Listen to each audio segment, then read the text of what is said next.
বাবা বাবা, আমার খুব কষ্ট হচ্ছে। চিন্তা করো না বাবা, সকাল হলেই তোমাকে ডাক্তার দেখাবো। আমার ছেলেটা খুবই অসুস্থ। বিপদে বললেই কি খালি মেম্বারের কাছে চলে আসো? সময় মতন আমাকে ডাকছেন, আলহামদুলিল্লাহ এখন ভালো হয়ে যাবে। ওর ছেলের চিকিৎসা আমার টাকায় হয়েছে।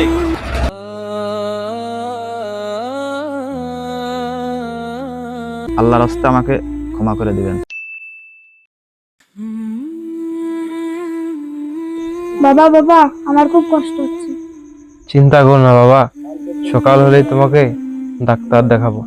বাবা, তোমার কাছে তো কোনো টাকা নাই।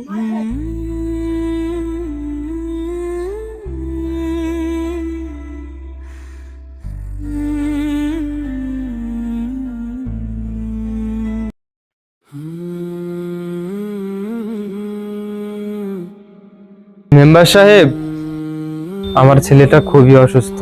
যদি কিছু সহযোগিতা করতেন তাহলে আল্লাহ আপনাকে উত্তম প্রতিদান দান করবেন।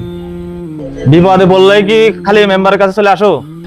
এই নাও টাকা, তবে মনে রেখো আমার টাকা না হলে তোমার ছেলের চিকিৎসা হতো না।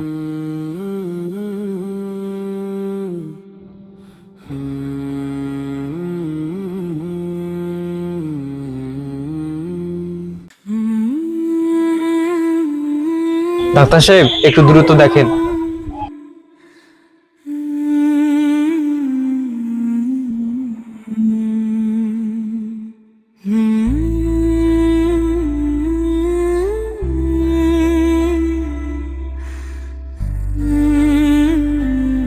সময় মতন আমাকে ডাকছেন, আলহামদুলিল্লাহ এখন ভালো হয়ে যাবে। আলহামদুলিল্লাহ।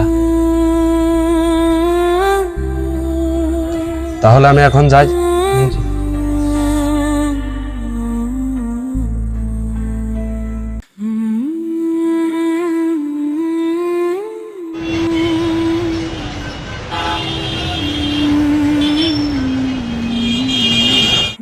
ওই লাল মিয়াকে দেখছো?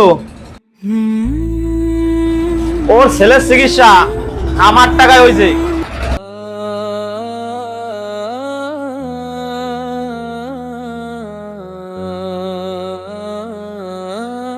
সম্মানিত হাজিরিন, আল্লাহ সুবহানাহু ওয়া তাআলা পবিত্র কোরআনে সূরা বাকারার 264 নম্বর আয়াতে আল্লাহ রাব্বুল আলামিন বলেন, হে ঈমানদারগণ, তোমরা দান করে খোঁটা দিয়ে তোমাদের দানকে নষ্ট করো না। সুতরাং যে ব্যক্তি দান করে মানুষের সম্মান নষ্ট করে তার দান আল্লাহর কাছে গ্রহণযোগ্য হবে না। তাই আমরা এখানে যারা হাজির হয়েছি, আমরা যারা দান করব, আমরা দান করে খোঁটা দেব না এবং মানুষের সম্মান নষ্ট করব না। এই লাল মিয়া কি বাড়িতে আসো নাকি? জি মেম্বার সাহেব, বাড়িতে আছি। লাল মিয়া ভাই, আমি আপনাকে দান করে কষ্ট দিয়ে ফেলেছি, আল্লাহর রাস্তায় আমাকে ক্ষমা করে দিবেন। আরে মেম্বার সাহেব, কি বলেন? আমি তো আপনার এই কথাতে কিছুই মনেই করিনি। আল্লাহ আপনাকে মাফ করে দেন। গ্রামের মেম্বার সাহেব হুজুরের বক্তব্য শুনে তিনি বুঝতে পারলেন লাল মিয়াকে দান করে মানুষ সমাজে এই দানের কথা বলে খোঁটা দিয়ে লাল মিয়াকে অপমান করেছে। তারপর মেম্বার লাল মিয়ার নিকট গিয়ে ক্ষমা চায় এবং লাল মিয়া তাকে ক্ষমা করে দেয়।